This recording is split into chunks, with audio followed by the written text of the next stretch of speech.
The false dichotomy. There is more here than you think. Many times in cartoons, when a character has to make a life-altering decision, he sees, or imagines, side note, no difference, angels and demons on his left and his right. Each of them whispers opposing propaganda. This is polarity, the false dichotomy. There is no hot or cold, there is only the measurement of heat, which takes a third party to discern. What I just explained is a very simple pattern which repeats itself across the natural world, left and right, up and down, in and out. Each definition changes with the perception of the observer. Now back to a previous point. The purpose of our eyes is to let in light. The purpose of our nervous system is to decode the physical and make it mental. So through whichever of our five senses we receive information, we compile a digital copy, ever in flux, through which we work out problems, make decisions, and look through our own eyes. This is us. How this relates to the phenomena of polarity is this. Without something in between, an observer, you don't have a complete picture, because whoever is painting needs somebody to paint for, or else to him it's worthless. And this observer decides what is good and not good. This is why the world, at least mentally, is in complete and utter shambles.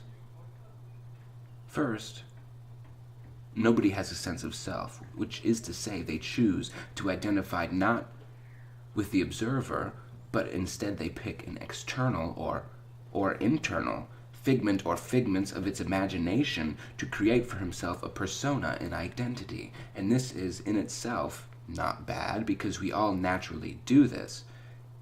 It's how we navigate through this dimension. But as in all things, balance is necessary. We are, each of us, as in one thing, individually, each of us is three things.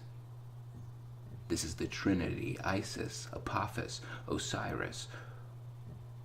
Or as John Lennon sung, my father was of the sky, my mother of the earth, and I am of the universe, and you know what it's worth. Why do we consider some people to be evil? For the simple fact that our imagination shows us a different reality than theirs. And one of us imagines the two realities as incompatible, usually for a completely idiotic reason. My sky dad hates yours, for example, or I believe you should be allowed to kill fetuses. The sky daddies, if they exist, which I'm not saying they don't, but if they do, they don't care about you. And if the fetus is really one of a kind, and if it really is aware, and if it's an individual worthy of rights, which I'm not saying may be, but if it is, and we are blind to this, we could be making a really big mistake. Why? Because of polarity, the false dichotomy. The greatest trick the devil ever played was tricking us into thinking he existed. Which is to say, if we are so mentally fragile that we need to label every concept, we render labelless concepts by nature useless, which is sad, because concepts, mental tools, thought forms, ideas, or demons, if we're using the Greek definition instead of the Jewish one, are all simply tools. We get better in our physical world by inventing and combining different forms of technology, tools. The same is for our mental capacities, our non-physical reality, which is equally important. And then there's the self in between, the third aspect, the one that talks to the angels and the demons on his shoulders. And this is also false. They're both demons, which is to say, there are only demons, thought forms. There are no angels in this same sense, only demons or fairies. Same thing. Here in 4D crap world, the computers are doing the same thing the intelligences of fairy. As above, so below. This means there is always imbalance because there needs to be movement for there to be evolution. Or if you don't like that reason, the antithesis is equally true. This is polarity. Why do the Christians say to both fear and love God? Because they're the people that are killing us, and they're the people that are stealing our souls. Not the Christians themselves, but the unaware in general. The people who are told what to do by demons instead of telling them what to do, or better yet, working with them as nature intended. Why do Christians say to both fear and love God? Because when the slaves do what they're told, it puts the masters on the middle pillar, Christ's cross, the crucifix of time. The golems generate energy, and the vampires feed. This is not a joke. CNN says Russia is bad. Alex Jones says there's an unelected deep state making the decisions, moving the pieces on the game board, and pretending to be God, while the children of the living God wander deeper and deeper into delusion.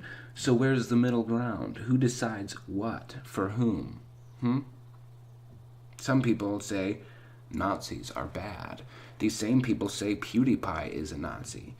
And the only thing Pewds ever did was tell jokes and make bank. So if clowns are Nazis and Hitler is dead and Trump is president, then wouldn't you say this physical reality is getting to be a little bit ridiculous? This could be why everyone's removing their genitalia and putting the hormones of other animals into their bodies. Or are they? That would be funny if it was true. Here's the thing about this physical reality. It's only 33.3% of the big picture. At least that's what they say.